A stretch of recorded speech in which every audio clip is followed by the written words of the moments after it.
Hello and good evening or good day, whatever time you're listening to this, but welcome to the last SLB show of 2025. We've got a bumper one. The plan is we're rolling out the red carpet, not just because it's the return of Mitch. Mitch is back. Is this your first appearance since pre-season? I think so, yeah. Mitch is back, but we've got another guest. I say guest, but Tom from At the Buzzer UK, Sheffield Sharks super fan and all things everything else. If you've given him a follow on socials, Tom is with us as well. And make it actually, you know what? Louie deserves a shout. None of you guys, well, none of Mitch or Louie were on the show last time. Last time we did the SLB Show Christmas quiz, which was great fun, won by Joe Honor of the Blind Pig Pod. So go check that out as well. Louie slept through it. The boy needs an alarm clock. Let's hope Santa. Anyway, let's ask that, guys. Did we all have a good Christmas? Yes, we did, Ron. Oh, I did. Did you have a good Christmas? I had a brilliant Christmas, full of Christmas spirit and joy and turkey and pigs and blankets and roast potatoes and you name it, I've ate it. I had a brilliant Christmas. I've definitely found a potential landing spot for a franchise. I do think we need a Dutch franchise because the Guinness. So that'd be a good away day. Yeah, imagine. I mean, there's so many. We talked about this before, being like it just isn't technically allowed to have like the Irish teams in because it's like different federations. But like, imagine like a Belfast or a Dublin for a weekend away. It would just be guys going like the family wouldn't be allowed to come. If it was if it was Dublin, you'd just see whatever team it was, Sheffield Sharks on tour or Gladiators or whatever, just Temple Bar rocking with basketball. Rocking. It would be on flag, so I can see it right now. The songs, Rodney Chapman. Rodney Chapman singing with the band in Temple Bar or any other bar across Dublin. I mean, that would be a new whatever. So, get back on the show. We're not going to do any kind of game reviews because there's so many games happening across the festive period. Shout out by Gladiators because, well, they got the first win in about 700 million days.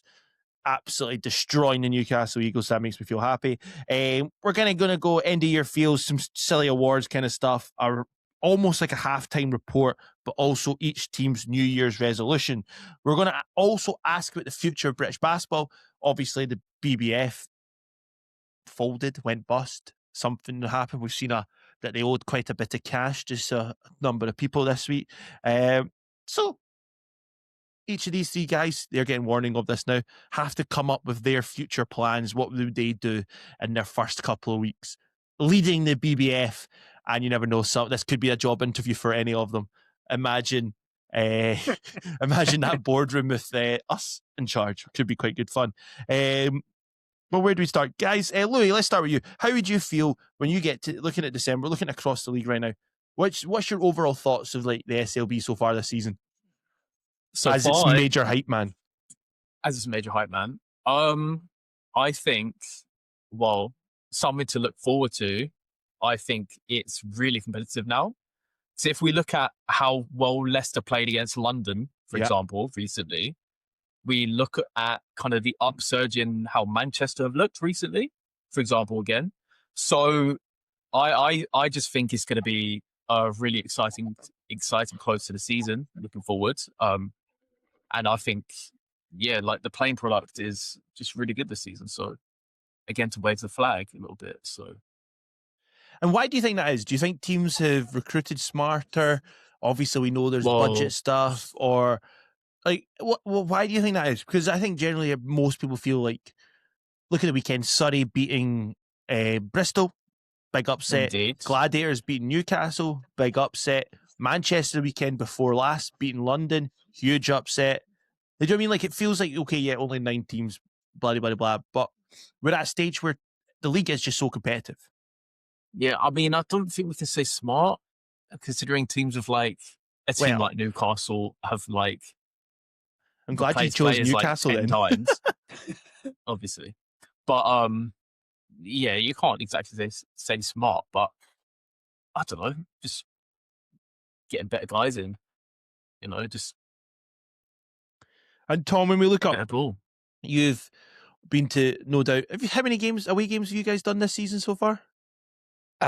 We've done Riders, Eagle, Manchester, Cheshire away games. Unreal effort. But so obviously you're well placed to comment.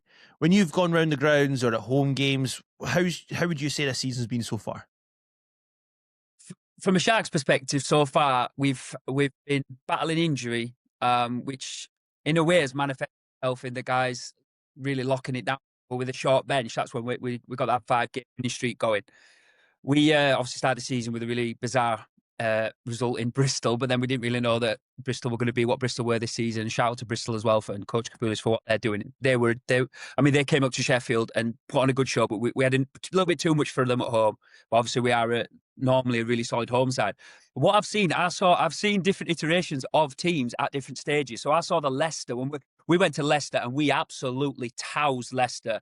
That was the worst Leicester team. After last season, obviously, we played some of the most phenomenal battles throughout the season, leading into the playoffs. It was so to see Leicester kind of, so disjointed. And I mean, coach, but Rob's, he's a winning coach. They're a different team now. I've seen multiple iterations. I think I've seen Newcastle 3 times. So I've seen them short-handed with a full, they did the job on us recently. We had a, Maceo Jack Super Show. And I just feel like it's been scattered with, I think I've seen Manchester 3 times. It's been scattered with inconsistencies throughout.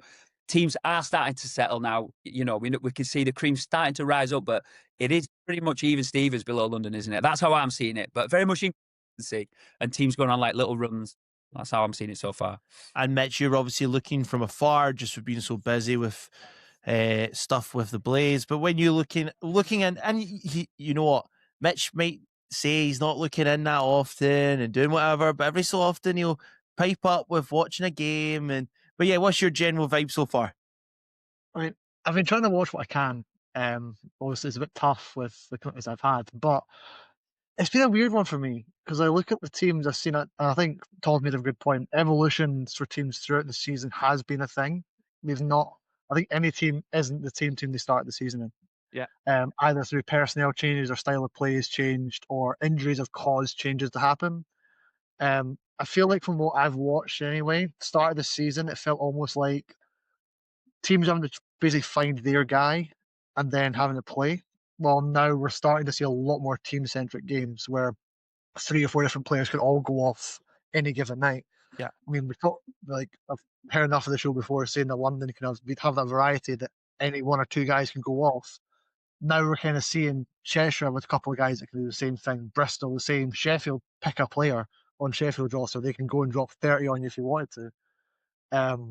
It's an interesting one to go through. A lot of games in hand for a lot of teams as well. So the table is still very much in flux, and we're near the end of the year.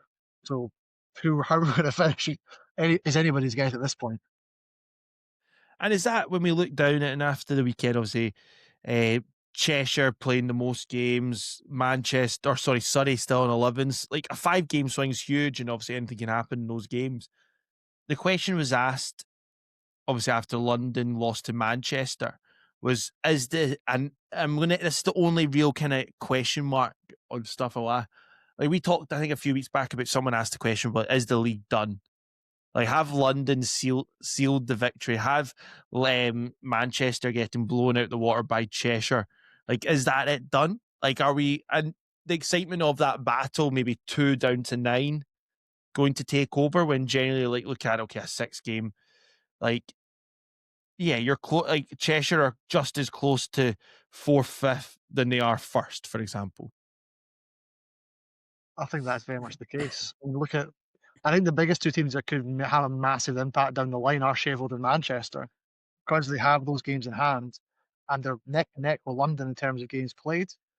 Like, it just depends on how consistent London can be. And we've seen they can be, but I mean, everyone thought pre-season London were going to be an unbeatable team. They're going to finish the season with maybe 1, 2 wins, losses total for the whole year. We're at the halfway point. They already have 2. They have shown vulnerabilities at times.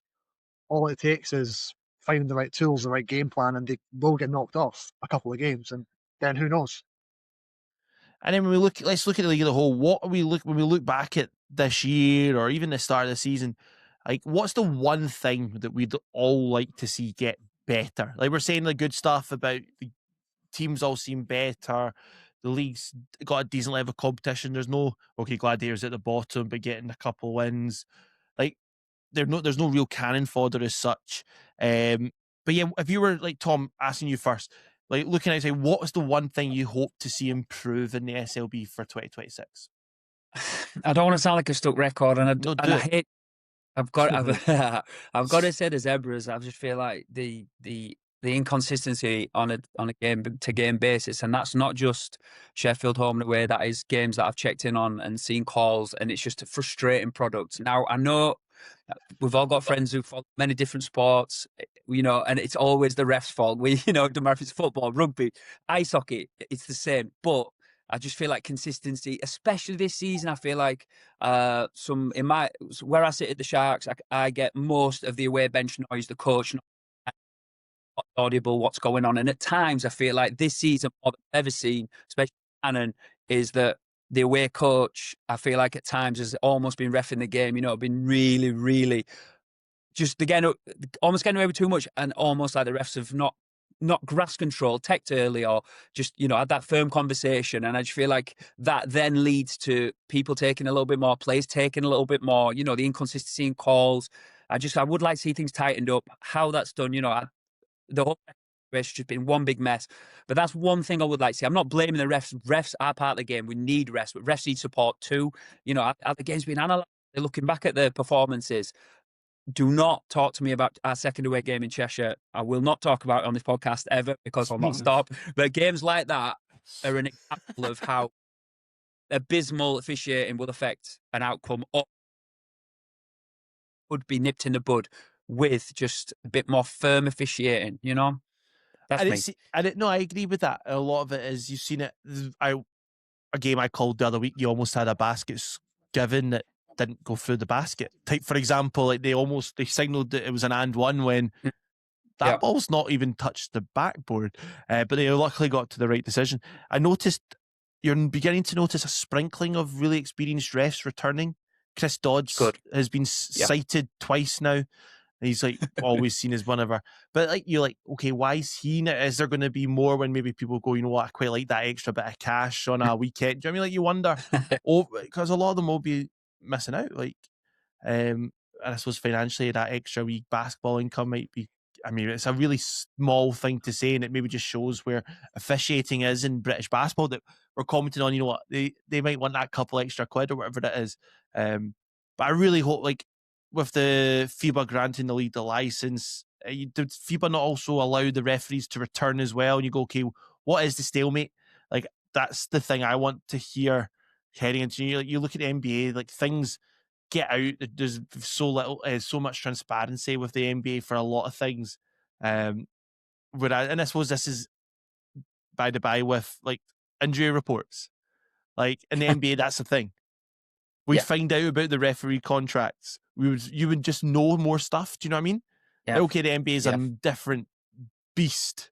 But I feel like we know more about what's going on with NBA Europe than what we do with the refs in our own league, for example. Louis, what's your thing?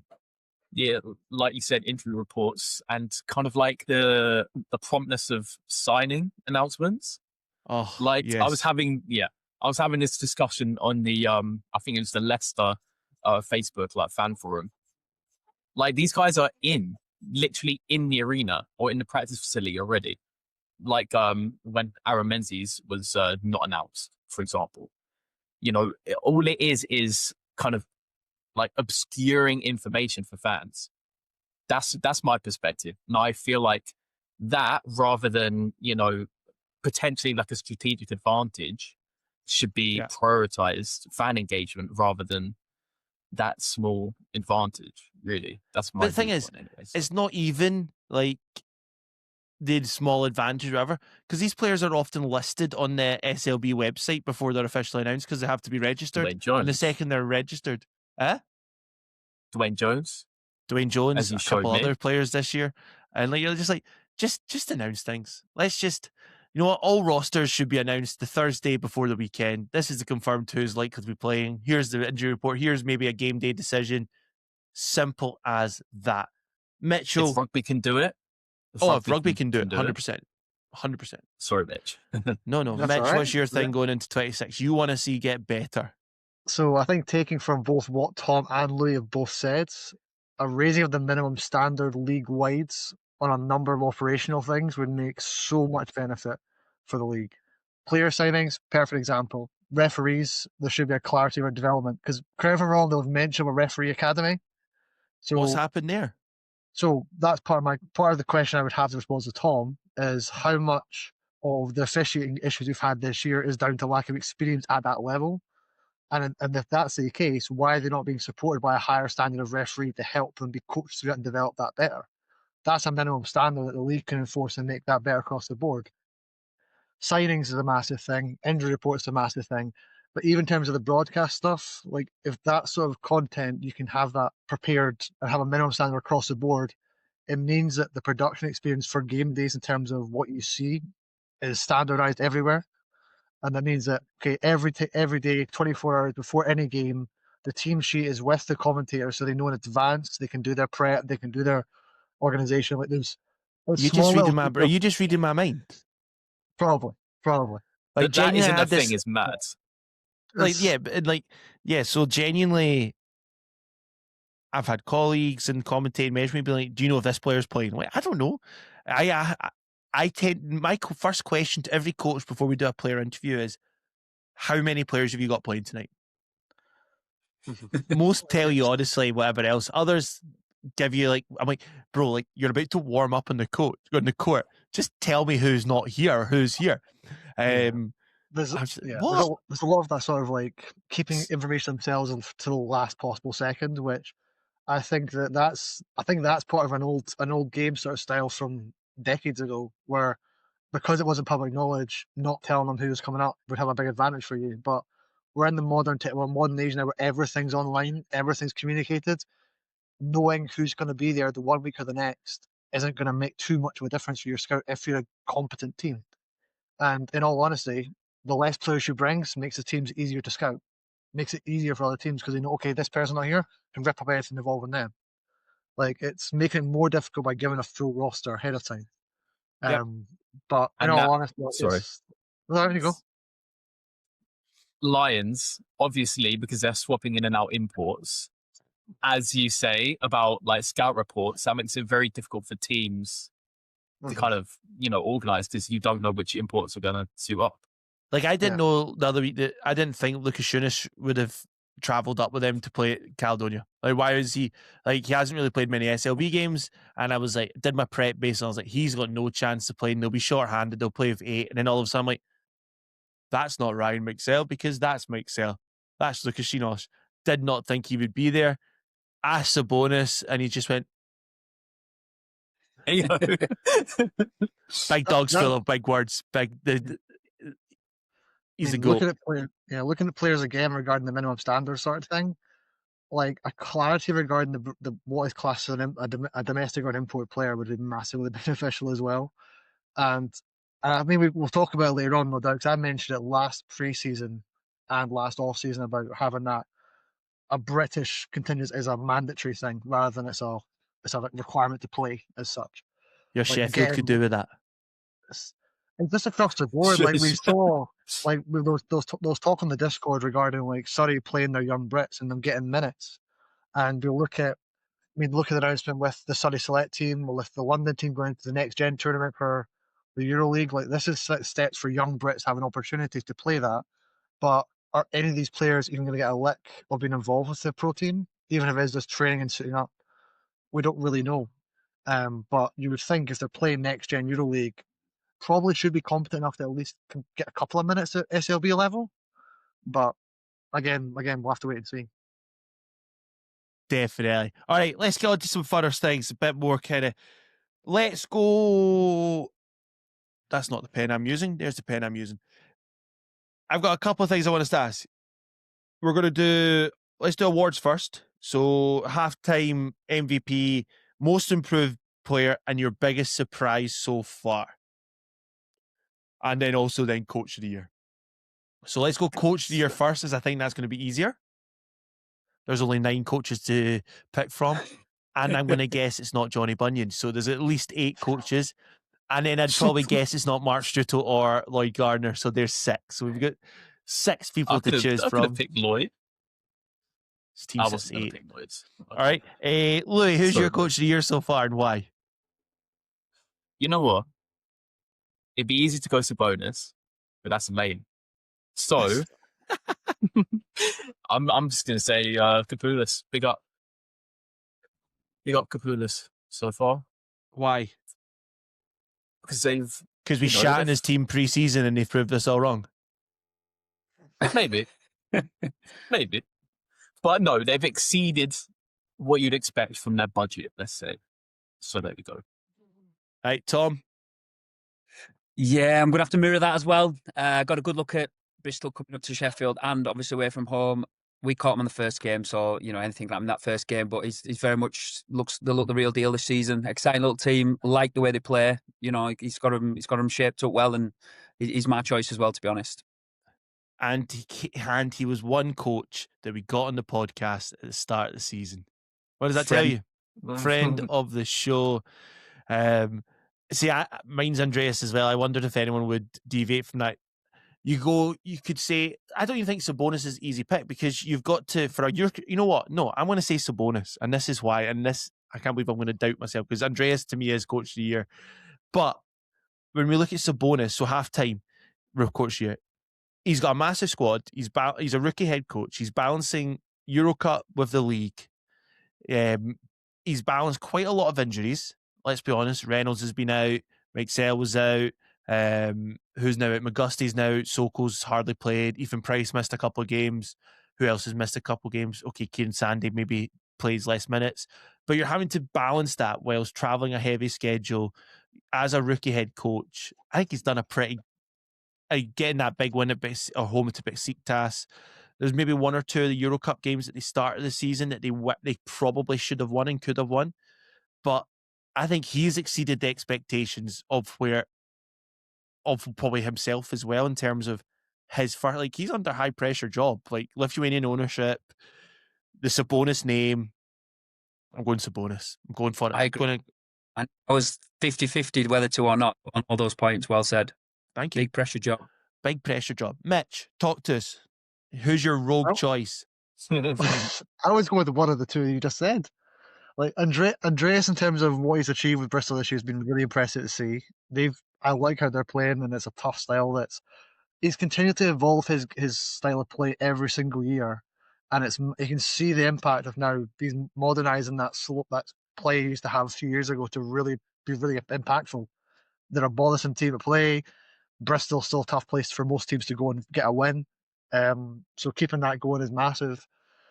I'm probably going to go with Sabonis though as my pick.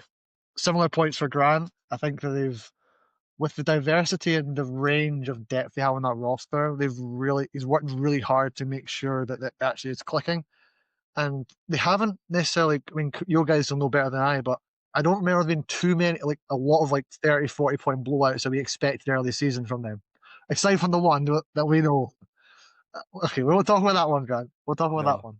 Well, there hasn't been too many, which I think would almost, if there's too many, then would take away from what Sabonis has achieved, because that's down to just their general. Yeah, well, it means their general floor is way above anything else anyone can do. But the fact is, they've had a number of closer games this year. They're having to have not just players play well, but Sabonis and his coaching staff have had to make decisions technically and tactically to actually have an impact in the game, if that makes sense. Yep. So I think that the fact that he's achieved what he has in 13 games is impressive. What happens next, he's got to be consistent for the second half of the year. But for right now, he's probably my pick. And I suppose pressures on London last season with Bozic at the helm, probably underachieved in terms of silverware. Didn't win any of the cups. Okay, they finished top of the league. The top of the league that they never celebrated. Remember, they never did a presentation. Yeah. They didn't do any cup award medals. They thought no, because that's not what they wanted. They wanted the playoffs, and obviously we know how that went. So big pressure, I suppose. Okay, let's go most improved. So this has to be someone that played in the league last season. All right. Who, and see, that's where the stipulation comes in. When you look, I've got 2 or 3 in my mind who is the most improved player. I think honourable mention in recent weeks to someone like a Kyle Jimenez,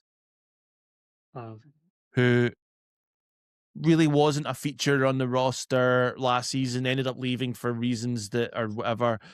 It's worth remembering 2 seasons ago, he didn't really come up, play much in that Europe Cup games for the Gladiators. Now he's having like career high and potentially, well, he's joint top assist game in a single game in Glad's history, for example, with 15 the other game. So I think it's hard to argue with him.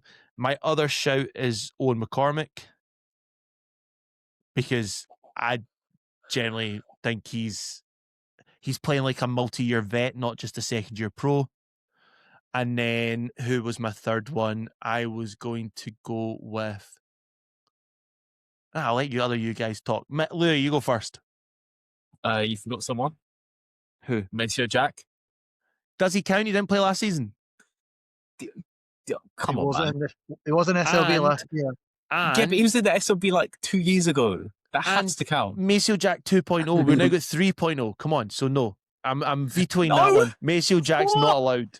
Wasn't in the league. I caveated before I started speaking was he had to be in the league last season. Oh, for God's sake! All right, you're getting skipped, Mitch. Right. Okay, thank you. I'm gonna go with your pick, Owen McCormack. I think his growth, the growth this year has been. Sorry, Tom. I'm sorry. his growth this year has been incredible to see. Like, considering that he was coming off the bench really for Bristol last year, had his moments here or there, but his consistency's really improved, and he's involved in big moment plays for Bristol now, and he's consistently playing a massive part of that roster. He's kind of my easy pick for most improved. Tom? Well, this sounds like a total fix because I was going to say McCormack, but then it could have been McCormack or Jimenez because I had got a good look at Jimenez this season, and he will literally throw himself into the fourth row of the stand on a game by game. Yeah, plays the hell out of the ball. I was really impressed with him in Sheffield, and I mean, there was not a lot game for you guys in the second leg of the trophy, and he was playing like it was just like you had everything to go for. He was gutsy and much improved. I remember watching the Cal games at our place. Goodness me, but the year before, when did he break through? 2 seasons ago in the Cal team. He was kind of added to the roster 2 seasons ago, but barely played. But I got a good look at him, and I was unsure, but yeah, he's come on leaps and bounds. And to be honest with you, it was like your talisman kept you in the game, and obviously that's why we can get through, really. That destroyed you. That felt like a moral victory. Genuinely, not having Sheffield qualify felt like a moral victory that night. Still in pain. It hurt. Louis, you're deep in thought. Are you raising anyone over McCormick or Jimenez? No, it has to be McCormack. I feel it has to be McCormack. Do you want me to explain it? Yeah, go for it. Give us your views. I mean, just his level of impact in enabling Bristol to play that 5 out that's been so impactful. You know, he's replaced. Well, they wanted to start Darnell Brody, didn't they, at the beginning of the season? And now he's firmly embedded as the starting 5. So, yep. And also Marcus Delpech, shout out. And he's been very good. Yeah, I think he's been really impactful for Bristol. But other than that, Owen. Are we going, I think, as a collective, McCormick? Yeah. And then him. Yeah, definitely. I think McCormick's captain. But you know what? That's the thing. He took over the captain, and people thought, what's going to happen to Bristol without Thomas Edwards kind of leading them? Like, he's been their guy. It's now McCormick is the guy. And genuinely, look how good that Bristol team is. So, hey, Matt Hardy's not even here, and we're giving Bristol this much kudos. That's ridiculous. All right, let's go. Biggest surprise. This could be anything. It could be a team you thought would do better, a shock result, anything. Tom, hit us.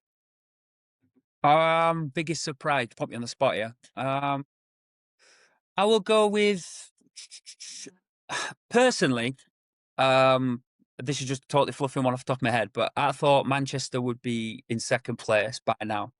And their inconsistency surprised me. I looked at the roster. I've got a good look at them, person, and their inconsistency. But once we put that unit together, I thought it was going to be a real heavy-hitting unit. I thought they were just cemented. I mean, it's all early-ish days, but I thought, to be honest, I think they're underachieving. I was surprised a little bit. I banked Manchester to be really strong. let's bag some thoughts on that because we're going to go through them when we kind of give our kind of midterm report as such. But Yep. are we? Anyone else want to offer anything else for a bigger surprise? Because 1 week Manchester looked like the Rolls Royce beating London, to the next week getting spanked by Cheshire, and that's not a bad thing. But you don't expect the team who, on paper, Louis, you and I said that Manchester should have been that team. Yeah. But Louis, definitely. what's your biggest surprise? I think probably to be different, because Good. otherwise I'll probably would select Manchester, to be honest. But maybe Patrick Robinson, kind of how good he's been. So I think he's genuinely been up the bar near and thereabouts, like MVP caliber so far, which is a tough shout. But he's just been an incredible player, and he was playing in Ireland last season. So from my perspective, yeah, there you go. Mitch? I think all very good points across the board. I think one that's kind of popped in my mind is a bit surprising is I don't feel like I'm watching the same Leicester Riders as I was a number of years ago. Like I feel like they're very, very defensive minded, very team centric. It doesn't feel like they're playing that way anymore. I don't know if it's just recency bias from the games I've watched more recently, but it just feels like they've got 2 or 3 guys to score all the points and that's it. That doesn't feel like Leicester to me. Now I've had a chance to think. Can I add my biggest surprise? Now I've had a chance to think, and it is the Sheffield Sharks haven't cut a player. I cannot remember that last time, and this is. I am delighted that Coach Atiba is happy with the squad. I cannot remember as being this far into a season and the Sharks not rotating. That is considering mine. the injuries. Considering your injuries. Hey, they must like what they're seeing, Grant. They must. You could have kept Louis busy, but has decided just to keep the same team. So we're all good. I'm happy about it. Don't get me wrong. It's obviously they like what they see the guys, day in day out. They obviously like the attitude of the guy. To roll with that short unit for them games says a lot about what coach thinks about this unit. So that's mine. Well, I was going to go down. Biggest shock is it feels like there's been. I think we say this every season, but the amount of injuries, and obviously Sheffield have had basically from the start of the season one big injury. London have had injuries. Gladiators have had players missing. I think Newcastle as well have had Josh Ward-Hibbert, who's like, I think if I was to ask you most season over the last 3-4 seasons, who's in one of the best British players, Josh Ward-Hibbert's getting mentioned. Kareem Queeley too. Yeah, he's missed games as well. I'm talking about more injuries, but Kareem Queeley definitely. Yeah, I know what he's someone that it's not a question for this one, but come the end of the season, I think he's someone that will be getting a lot of not just top Brit votes, but someone that might get a lot of MVP shouts. There's a hot take. Oh, Louis not really even saying anything, but anyway. Okay. MVP. Who is? I think we kind of talked about this not that long ago. Is anyone going to alter away from? I always think the favourite at the moment, looking around the things you read, and I think we talked about it. Is Chapman MVP so far, or has anyone got any other he is suggestions? literally the biggest fan literally in the pod right now. I mean, I didn't want him to say his name, so I thought I would say his name. So, generally, like when I go through players, I look at who's making the biggest impact overall. Cheshire have one game it will be Pat Robinson, one game it will be LaQuincy, one game it will be someone else. London are a team, Bristol are a team, and we're talking. Had Joe Scott not been injured, this is the Joe Scott Award this season because he was superb for the start of the season. And I don't think if someone tried to argue that, well, but he's on London, he doesn't deserve it. Well, you didn't watch London for the first 2-3 weeks, first 2 months of the season when Joe Scott was the guy. I mean, you look at. Can I raise anyone in Chapman? Mitch? I mean, if you're looking at just stats alone, Joe Scott is the obvious one, but again, he's injured, so we can't really do much else with that. When you look at he's scored 150 points in 9 games. Dean Williams has scored 95 and 13.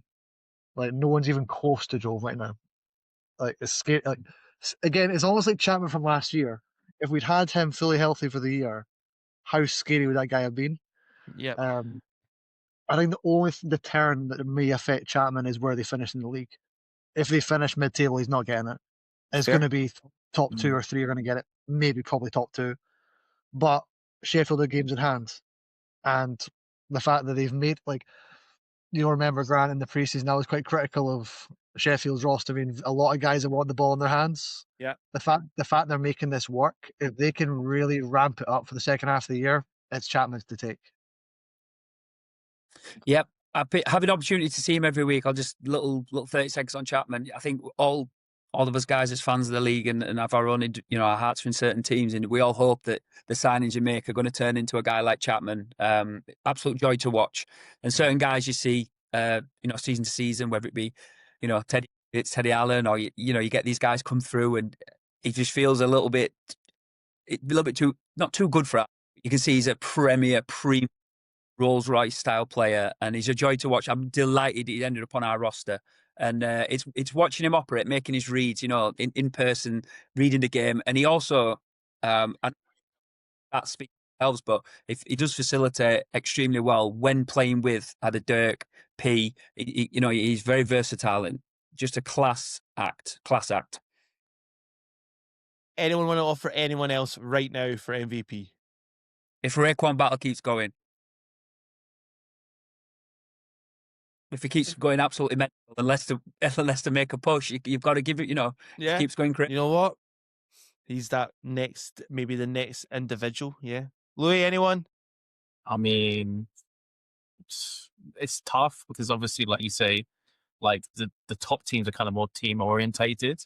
Yeah. Like I said, like potentially Patrick Robinson because he's killing it. Maybe if Manchester lean more into Jordan Johnson to kind of use my ace. And I think Shavar Reynolds, as the league goes on and he plays more, I think he's going to be someone in that argument too. So, names to watch. All right, what I want us to do, mindful of time, and I don't want us to take 7 billion hours. We're going to go through all 9 teams, and I'm going to ask us individually. So it's not like we're all going to do Sheffield, we're all going to do Gladiators. Maybe just pick a team. Well, I'll give everyone a team each. You need to give them a grade, A+, B-, whatever, F if you really want to, on how their season's been so far, and then give one kind of almost New Year's resolution for them. So that's kind of 2 things that you need to say on them. How their season's been so far, or 3 things. How do you think their season's been so far? A grade for them, and a New Year's resolution. All right. I'm going to start with Louis with the Bristol Flyers, because we're hyping the Bristol Flyers a lot in this show. We've given them we've given them the halftime coach or end of year coach of the year. Owen McCormick's got most improved player. Louis, you and I weren't keen on their roster build up at the start of the season. Give us your more mixed. But well, continue. I mean, if we go back to how we all predicted them for this season, they were all within the Bristol were all bottom 3 bar Mats. So yeah, what do we know? So yeah, Louis, 3 things on Bristol, or three things. Summary of their kind of season so far. What grade you given them, and one New Year's resolution. So I think I'll start with grade. I'll just say like B+. Yeah. I think if they've been above average, they've really kind of leaned, as Mitch kind of likes to say, they've really leaned into their defensive identity, and they've liked to kind of play Dugalich a little bit more, which is really interesting in terms of like taller lineups, being more physical, like Marcus Delpech really shooting out of screens, etc. That's really good defensively. Yeah. Kind of New Year's resolution, it's tough because they have been, I think they've kind of slowed down a little bit recently. I think it's kind of fair to say with the Surrey loss. Let's get that offense clicking a little bit more, to be honest, because if you look at the offensive rating, they're kind of a little bit lower down. So just make it a little bit better, score more, get more buckets. And yeah, because let's be honest, that Surrey game, Joe Anderson, 4 missed 3 throws in a row. I have no idea what happened. And then a really bad last 15-second play. Yeah. Bro, he missed 3 one straight. 3 straight free throws. 4. Yeah, not great. All right, let's go. Let's go to Tom and his Sheffield Sharks. Oh, that's very kind of you. I thought you were going to give me Cheshire. That's going to be your second team. That's fine. So to sum up the season so far, without banging on for too long, I'll give us from a fan's perspective, I'll give us a C+. Obviously, we're in the mix. I feel like injuries have played that. We've thrown one away. We cheated out of one. Sorry to say that, but so our record could look a lot stronger. So that's my summary, my grade. Some of the season so far, frustration due to injury, but New Year's go unbeaten, defend the trophy. So. I thought you were defend the cup. I thought you were just going to ask for just good health. That was too obvious. That as well. Go undefeated, retain the cup, and stay healthy. All right, Mitch, talk London to us. Talk London, okay. I will say, with how London have played so far, let's give them an A- for now. Oh, okay. I like that. They've had good results across the board. They've been consistently a tough team, both home and away. I like their defensive energy. They translate that well to the offensive end, which I think is probably what's missing for Bristol. Bristol have that defensive energy, but it just doesn't translate all the time to the offensive end. If they can connect those two dots together, I think Bristol will be tough. But back to London. They've had some issues with obviously swapping in players in and out and who they're playing on any given night. But solid effort, and they've got room for improvement. They'll see that their minimum standard is not where they are right now. They want to be more dominant than they are. Resolution for them is I think for me, the resolution is you've shown you can beat teams, but now can you stomp on their throats and just knock them out the game entirely? Like, can you stop getting like tight games and actually get dominant wins against SLB teams? Now you've had the second half of the season. Wow. Didn't have you saying stomp on throats on the Mitchell bingo card for the end of year podcast. Happy New Year, London. Well, I suppose that's saying that. All right, I'm gonna go Newcastle first. I'm gonna give them a C-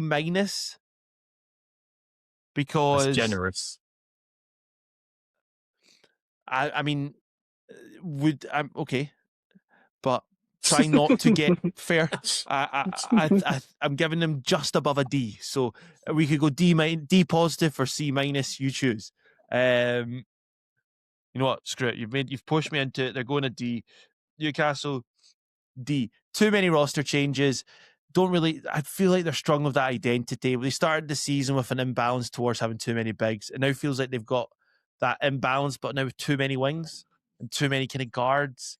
They got out rebounded by the Gladiators, who, well, that's not very good. Nobody's done that.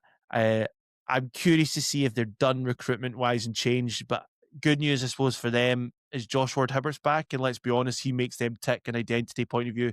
They lacked hustle in a few of their games, and he gives them that in abundance.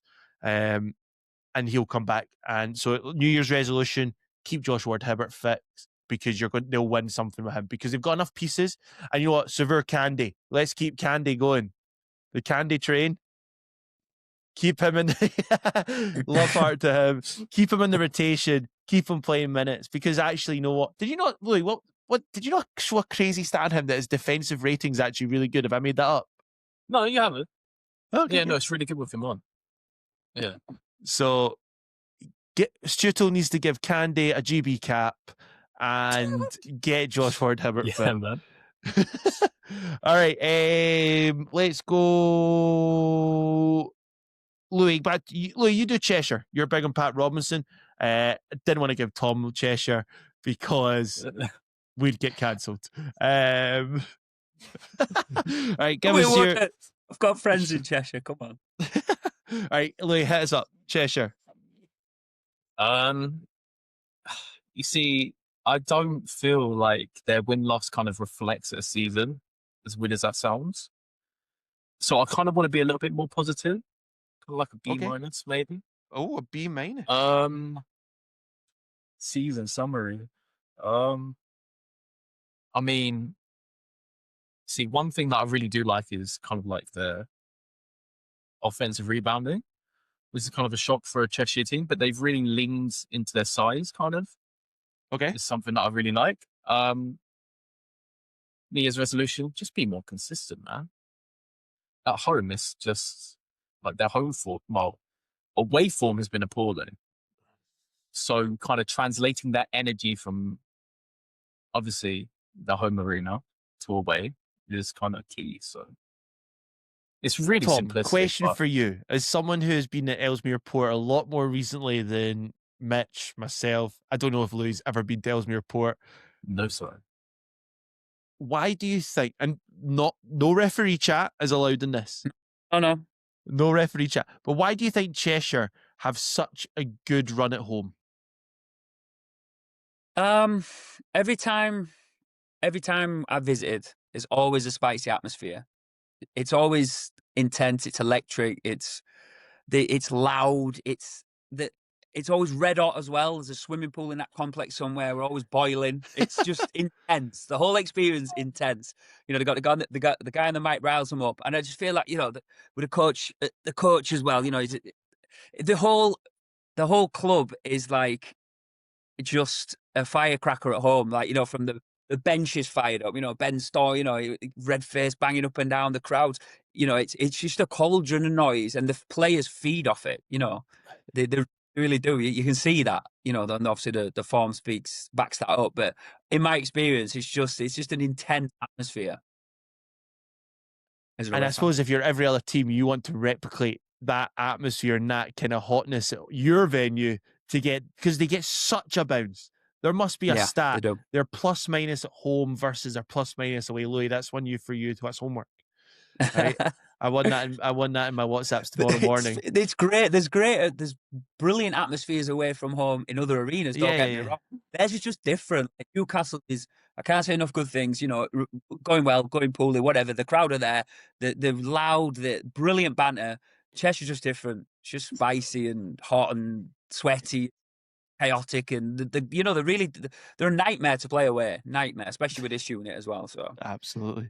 Right, let's go. Who's not had a second team yet? Tom, you've not had a second team yet. Top Manchester. Oh, all right. Same record as Sharks currently, but I feel like I'm going to give us a C minus. If coming from I don't want to say Giants. I feel like it's a nice looking roster. Obviously European basketball as well for season, which is a plus.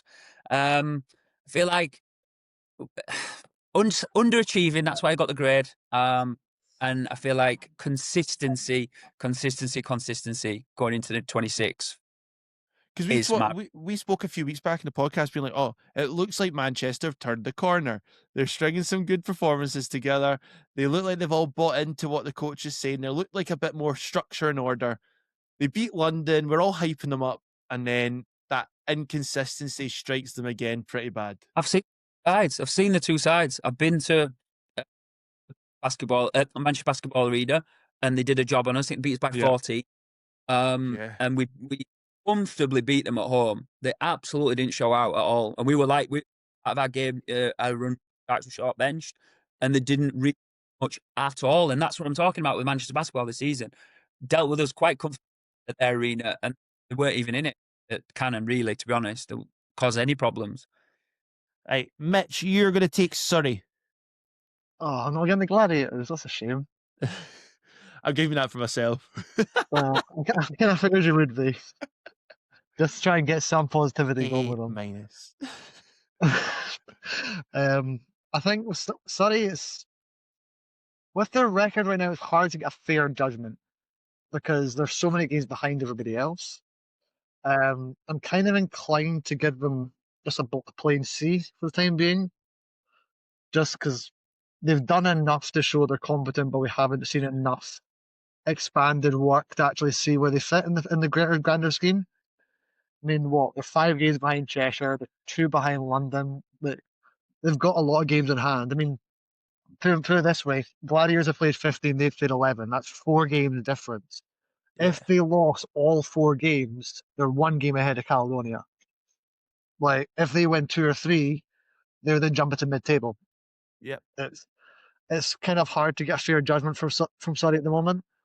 I like what Lloyd's doing. Like, some of the players he's brought in, I really like. I like Polite. I think Polite's an obvious one that you watch how they play. He's such a difference maker for that team. Keno Lilly is just a closer for them. That's who they want the ball at the end of the game. I wonder about the depth at times. I think at times they're kind of 6, 7 players deep, and that's really it. But that can change, and they're getting more players involved when they can, and hopefully with the new select program, they'll have more players involved in practice at least. Going forward for them, I'm not sure of a resolution for them, to be honest with you. Play more games. Play more games is definitely part of it, but I think it's more, can they embody their identity more in those games? Can they instill their will on those games rather than just relying on other teams playing their way and then having to react to it? We've seen how hard it is at time for them we've seen how hard it is for other teams to play them at home. Yeah. Can they embody that same attitude that we saw it last season? Some games where Surrey go away and they're just throwing everything they can at every team, and they got a few good away wins. I mean, look at the semi-final, they beat Leicester in Leicester. Like that alone, that can show the character of that team. I just need to see more character from them going forward. I need to see what else they can bring to the table. Fair. I think that's a good answer. Gladiators, they're getting a D-. That's a tough one for me to say. I don't give out E's and even F's. an F. F's would be if they'd been winless. No, it's not F level, I think. It's- Let's hear your reasoning for the D. I want to hear. So I think now they're ending the year in a better place than they started it. Did you just make that really rude? Did Louis just make that rude? I'm saying nothing. I'm saying nothing either. The wee snigger in the corner there because he heard someone talk about reasons of whatever. Anyway, continuing, adults. Continue grade. Yes, grade, please. So get a D-, because I think in recent weeks you've seen a shift in narrative from them. I think they've got rid of a problem, which may offensively have brought them a lot of points, but you can statistically see that the negativity impact across the team, the one-dimensional play, the lack of the defense has been not very good all season, too easy to break down, blah, blah, blah, blah. I think it's been some really clever roster changes. I think they'll be much better for those changes. And with, like, you think if they go now, they get that win win at Newcastle is never easy for anyone. Like, it's just not. Not many teams go to Newcastle and win comfortably. Or not, well, yeah, Gladiators won comfortably. Like, Gladiators put them to the sword. Newcastle, the last 2 minutes finished hot, but that game was won before then. If they can stay healthy, Ethan Wright's look better. The big question for me is what they now do when Dwayne Jones and Ryan Holland are back. Dwayne Jones looks quite tidy as a point guard, but as a rookie, he's going to be a few turnovers. With the lack of ball hog in the middle now, like LJ Bryant just does a job. I think like he just looks like the player that will rebound for them and put the ball back in. Delpeche I've never seen Delpeche put the ball on the floor and dribble past players. He did that against Newcastle, and I was like, you know what, he's coming to prove a point. I loved that. So I think that rating, if we'd done this 2 weeks ago, it would have been an E, comfortably an E. But I think the optimism, there's been a few better performances. I think Gladiators have been very much the Surrey of 2 seasons ago, where it was like they were in every game, but then Surreyed it. Gladiators this season have Surreyed it. Bristol at home, Sheffield at home, Newcastle at home, all spring to mind off the bat. Cheshire at home. No, we've not played Cheshire at home yet. No, we've not. Resolutions is just, you can tell that Johnny is understanding being a coach better every game. He's calling his timeouts better, and you just see that kind of development. I just hope for resolutions wise that they club back him, to be honest, and give him his chance to learn and make mistakes like he's done. He said that if you listen to his pre-game at Newcastle, he said about he would have loved to have done the summer differently, which I suppose as a rookie head coach is quite a big thing to already be reflecting on. So that is why they're D- and not an E. I think that's Because fair. there's I mean, optimism there. yeah. I mean, you think of it from a Gladiators perspective alone, like the easy comparison to make to Johnny is Gareth, because he's obviously ex-player, just Yeah. been there a couple of years ago. You look at their history and their experience before they got that job, very different sort of level of experience they'd had. Gareth had a lot of international connections. He'd obviously been playing with the GB roster for a number of years. Johnny hadn't quite had that opportunity, so it has been, I think, a more of a learning curve for him. But as you said, he's improved game after game, week after week. And you look at where he was when he came in last season, it's not the same coach anymore. He's making strides and he's willing to learn and grow. So, yeah, I think more investment from the club to support him will be part of that. And I think that comes from not just players buying in and gaining their respect that way, but also looking at behind the scenes of what support has he got to be better going forward. Yep. Agree. All right, final one. Louis, you're getting Leicester. The Johnny O'Neill Leicester Riders at the start of the season, the Denzel Mahoney Leicester Riders at the start of the season, very much Mr. Battle and Carey's team now. Yeah. See, they're really, really tough because I mean, if you're rating the current Leicester, like the current iteration, they're like a B. But like, if you're judging the whole season or half a season, they haven't really been that good. So, I mean, what do you want me to give? What I think they are right now? Yeah, go for it right now. Okay, right now. Okay, so I think, given the Leicester London game, to be honest, I think they're like a B.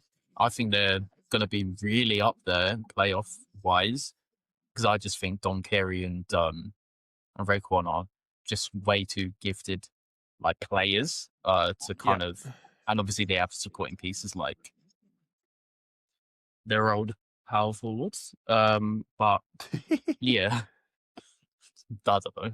But yeah, I just think, given how they are right now, I think they're going to be really dangerous. Their resolution is, I mean, it's an easy talking point given how the Leicester London game played and obviously the kind of ball dominance of Raekwon and how much of the ball kind of him and Don Kerry like demand. So the question is how they kind of reconcile that with the rest of the players on the roster. You know, how involved they kind of get guys like Nate Martin, obviously Spencer Johnson, etc., involved, and how they kind of work in a guy like Travis Eby off the bench. So, which is wild that now Travis Eby is coming off the bench. Like bro, yeah, it's mad. Like and also if you think about where he was, like out of college, because he came out of like a good program, like he was a really good starter there. So, hey ho, hopefully, positive in Leicester. Yeah. Let's go through the gradings. Bristol B plus, Cheshire B minus, Caledonia giving them a D minus, Leicester B, Manchester C minus, London A minus, Surrey a C, Sheffield a C plus, Newcastle a D. If you disagree with that, drop a comment at Louis, at Prophecy Basketball. At me. At me? What? At Louis. Okay, no. Get involved. You know what? All up for discussion. Please come back to us. Tell us what you disagree on. Tell us what you agree on. That's always good to have a bit of debate. Final two more things I want to ask. Firstly, Tom, tell us how At the Buzzer UK is getting on. And what's your big plans for 2026? Oh, it's been a great year. Like, met again, all part of the journey, like meeting people along the way. When I started this business 5 years ago, I didn't know anybody. And, now I'm sat here on a podcast at the end of 25 on year 5 of the business. It's been year. I've reached been cities. I met, I've done pop-up shops. I've continued with sponsorship with the Sharks. I'm hoping next year just to spread the word on the business, get out there even more. I'm thinking for 26, due to kind of how I've been doing things over the last few months, I've had like a bit of a plan for a new content line. I do want to feature British basketball a hell of a lot more. And when I mean like British basketball, I want to talk to the fans. I check out a couple of YouTubers who basically the football fans, and they just literally go and talk to fans, and I love it. They're going to go to arenas, talk to fans, ask some random questions, pick their brains, who's the best basketball player you've ever seen in person, and just start these conversations, record it, that kind of content. I want to go down that route, a bit more fan interaction for next year. But yeah, just kind of continue on the vein. We're on thoroughly enjoy this. Feel like seeing my logo on the back of like Ronnie Chapman's jerseys, Roger Gale's jerseys, level. And it still pinched me moment, I got into this just seeing where it kind of go and yeah, Buzzer's doing. Thanks for that. I'm just hoping to grow into next year and just onwards and upwards, man. Just keep it going. Love that. So we'll tag Tom across the platforms on this show, whether it's on the YouTube. Go give him a follow. Go look at his store online. I was about to say he's guilt tripped me into purchasing stuff, but there's no guilt. I'm wearing one of his hoodies I've purchased from him tonight. The guy stuff's brilliant, so go check it out. Get involved in whatever you want. Jerseys, shorts, socks, Caps, hoodies, beanies, hoodies, caps, beanies. The guy knows it all. Guy has it all. So go check him out as well. And always, if you're at a Sheffield game, go and say hello, because there's no doubt, as Tom says, he'll talk to anyone and everyone, and that goes to you, Louis Hill. So you get for sleeping in last time 2 weeks ago. All right, final question. Quick summary of what 2025 was a big year for British basketball. British basketball. British Basketball Federation. Obviously went bust. Money to here, there, everywhere. And 2026 feels like it's an opportunity to reset and refocus and actually make British basketball better. Question to you guys: if you were the main person in charge, what is the one thing that you would look to do first to get British basketball back on the map? Who's going first? Mitch, you're involved in youth development of basketball. You can go first. Well, thanks. Really appreciate that. I think the one thing, if I'm British Basketball Federation right now, is I'm scrapping the home nations. I am getting everyone under the same banner. There's far too much. Wow, Mitch is back. Sorry, Mitch. On you go. Sorry. Like, a lot of the challenges that we face is there's a lot of talent across the board, like across the whole of the UK, across all of the home nations. Right now, getting it working as a unit together in a way that all players from across the country can be exposed to higher levels of basketball within themselves is really difficult to do right now. Yeah, we have the Scottish League, we've got the English League, the Welsh have their own thing as well. Like, we don't have a consensus across the board. First thing I'm doing is I'm getting everybody under the same banner working together. If that is having a Scottish regional league and English regional leagues, that's fine. I don't mind having that, but there needs to be a consensus of development, both for coaches, for referees, for players across the whole of the UK. That is a standardized approach for everybody. So every coach gets better, every player gets better in the same way. All the referees are playing at a different standard. And it just takes away a lot of the infighting you may have seen, like, because so much of the BBF stuff comes down to how much if Scotland are in, if England are in, if Wales are in.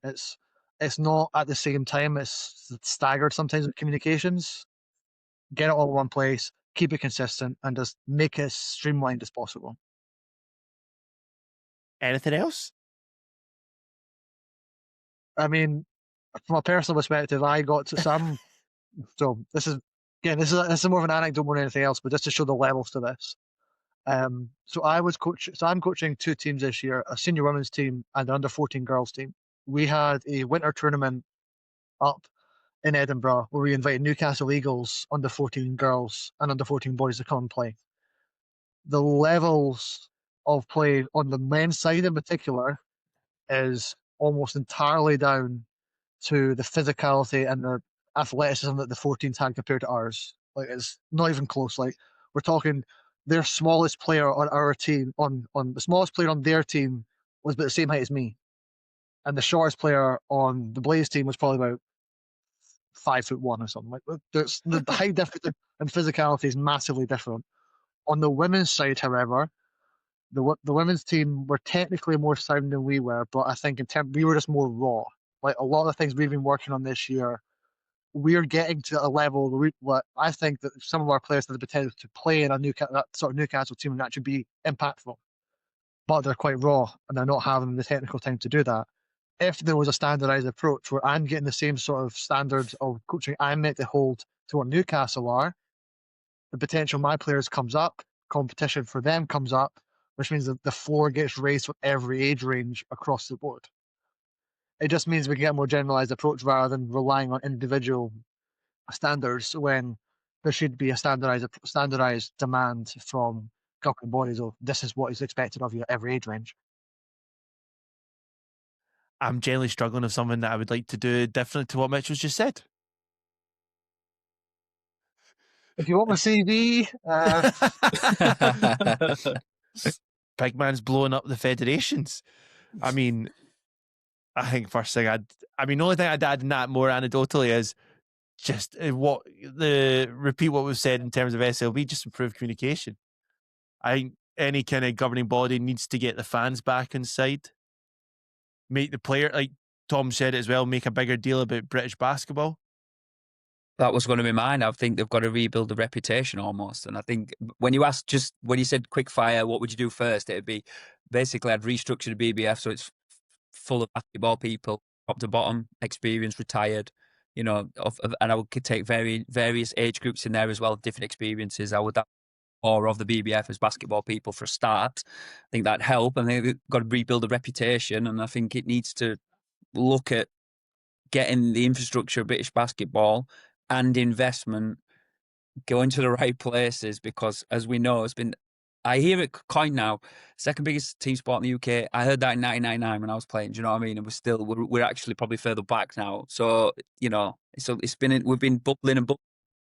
It's time. I wanted to get to say it on the pod, but I am so positive for 20 years. I feel like we've had the big fry up. Everything's been set on fire. The right people in the right places. The BBF, they need to get in line, get things right, follow the movement, and the potential is huge. There's a lot of work to do, as Mitch said, but they've got to restructure kind of restructure of the BBF so it is sound, robust, and all for basketball forward of all it. That's me. Absolutely. Louis, anything do you want to add? Or I mean, Mitch and Tom, they've said everything, but okay, if I had to add anything, just sort out the pathways, man.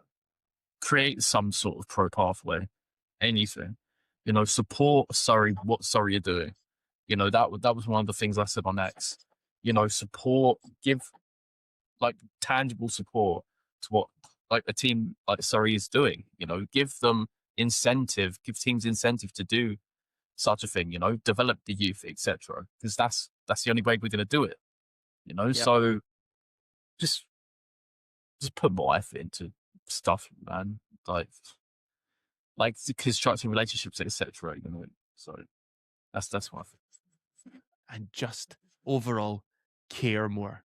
Like, Care more. we're four guys that care. Everyone should care as Exactly. much and give love to British basketball, because you know what? We are all part of a community that are well invested, but it's how you convert that next person to, you know what, I'm going to go to Sheffield, I'm going to go watch Oakland Wolves, I'm just saying where you stay, Louis. I'm going to go watch Boroughmuir Blairs locally, and then go watch the Gladiators, or just anything that watches or goes in from players, parents, volunteers, workers, fans, businesses, media, journalists, anything. Just need everyone pulling and kind of wanting the same sense of growth. All right, that'll do it for this episode of the SLB Show. Thank you for Tom. I'm now holding a Wonder Woman hanging thing. Very fidgety base tonight. But thank you to Tom for coming on the show. Mitch is returning. He drops the Home Nations bomb. Louis, as always, and myself, Grant, thank you for listening. Continue to get involved across. Give us a subscribe. Hit the big like button on whatever medium you're listening to this. Give Tom a follow. If you want to help support the channel, you can buy us a coffee. Our links are attached to our bios as well, and that's your help is always appreciated to help us get better at delivering better content. So everyone have a good year. Thank you for all for supporting the show, and we'll be back in 2026 with more British basketball chaos.